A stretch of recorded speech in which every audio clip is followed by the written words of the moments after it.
about pigeonhole principle.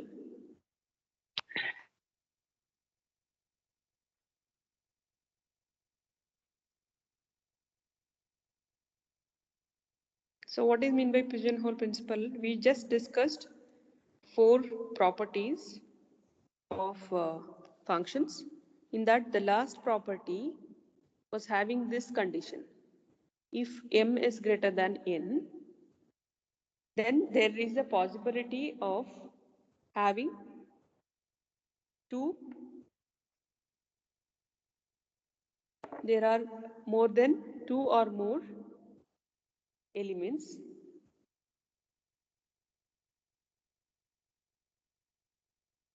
So here they are considering that m as pigeons and n as pigeonholes. So there is a mapping between two functions a and b, where a size is m, b size is n, and in this case m is greater than n. There will be at least one element which is greater than the element which are present in B. So in that case, there are 2 or more pigeons. Pigeons are here. Pigeons which occupy the pigeonholes. On the other way, with respect to function, how do you say this? There are more than one element here which are mapped onto same element in B. And the other way of telling the same thing is there will be at least one element in B which is having more than two or more than two number of pre-images. Okay, that is the meaning of this. That you can also notice in the figure, there are totally 6 pigeons and 4 pigeonholes. It is satisfying the condition m greater than n. And in that case, if you start placing pigeons, there are totally 6 pigeons. If I place one pigeon here, one, I will place one here. Then still I left with 2 more pigeons with me. So obviously I can place in any one of this, or I might place it here all two, or I might place one here, and so on. That combinations I can do, right? So the meaning of this is 2 or more pigeons can occupy the same pigeonholes. Even if I leave one empty pigeonholes, again it satisfies the same condition. There would be more than 2 or more pigeons in at least one of the pigeonhole.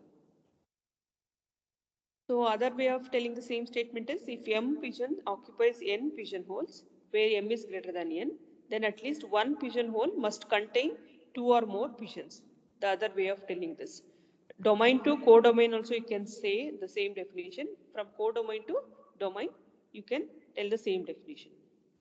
So in this case, we have taken 6 pigeons and 4 pigeonholes, which explains the definition properly.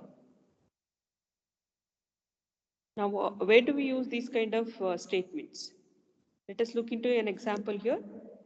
As a simple application of principle, we may note that if 8 children are born in the same week, then you can find out 2 or more children are born on the same day of the week. So for finding such kind of statistical data, you can make use of these kind of knowledge or pigeonhole principle. The generalization of pigeonhole principle looks like this. If m pigeons occupy n pigeonholes, then at least one pigeonhole must contain p plus 1 number of pigeons. These many or more. What is meant by p? P is size of a minus 1 divided by size of p, and the lower limit we have taken.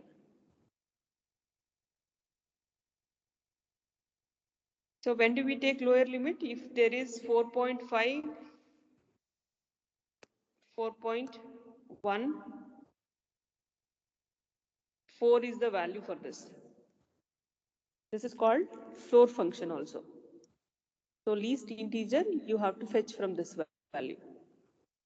If it is a ceiling function 4.1, I should take 5. The greatest value integer greater integer than 4.1, like that. Okay, here since it is a floor function, 4 is the answer.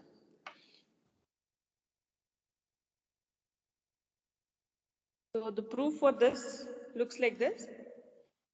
To prove the statement, we are not doing a direct proof because direct proof of this is bit difficult. So they are considering a contradiction method. So what is meant by contradiction is whatever you have to conclude, you have to assume that that conclusion itself is wrong. So according to given question, what is the conclusion? We are assuming that conclusion part, the principle is not true. What is that? No pigeon contains. Here we are telling that at least pigeonhole must contain p plus 1 or more. But here we say that no pigeonhole contains p plus 1 or more pigeons. That is my contradiction, assumption here for the contradiction. So we assume that it's not true. Conclusion is not true.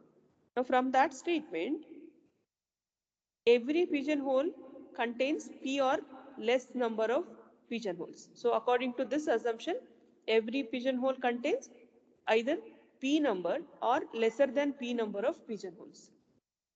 So in that case, if I sum up all the pigeons from all the pigeonholes, the total number of pigeons, what happens? It is always lesser than n into p. Okay, p is your pigeons and n is number of holes, pigeonholes. So n into p number in that, this is my total value. Obviously, according to this statement, the total pigeons are lesser. So we take the statement and start simplifying it. N is as it is, and we know the value of p from the given statement. Floor function m minus 1 by n. Substitute that and start simplifying it. N into m minus 1 by n. Because this is a floor function, I should take less than symbol, less than or equal to symbol. M minus 1 by n. Simplify this, n will get cancelled, you get m minus 1. But this solution contradicts your statement. What was our statement is there are m number of pigeons in the given condition. But it is saying that m minus 1 pigeons are there. How did we get this? We assumed that the conclusion is wrong. Conclusion statement is wrong. From this, we arrived at m minus 1 number of pigeons, which contradicts your given data. Therefore, you can say that assumption is wrong and hence the principle is true. Generalization principle is true. That is how you have to prove if they ask state and prove pigeonhole principle. So with that, we are moving on to problems.